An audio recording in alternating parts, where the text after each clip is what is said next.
పంచుకున్న ఊసులు పెంచుకున్న ఆశలు తుల్లి తుల్లి ఆడుతున్నవి. కంచెలేని ఊహలే పెంచవన్ని గువ్వలై మింగి అంచు తాకుతున్నవి. కొత్త జల్లు కురిసింది బ్రతుకే చిగురు తొడిగేలా వరమై ఈ వేళ. వాన విల్లు విరిసింది మిన్ను మన్ను కలిసేలా ఎగసే ఈ వేళ. అనువనువును తడిపిన ఈ తుడి అమృత వర్షిని అనుకోనా.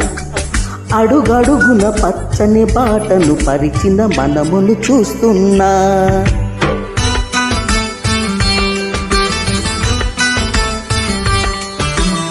కన్నులలో గిలెలో వెన్నెల విరిసింది. చల్లని జాబిలితో స్నేహం కుదిరింది. చెలిమి తోడుంటే చాలమ్మా లేనిది ఏముంది. ఆశ చిటికేస్తే చాలమ్మా అందనిదేముంది.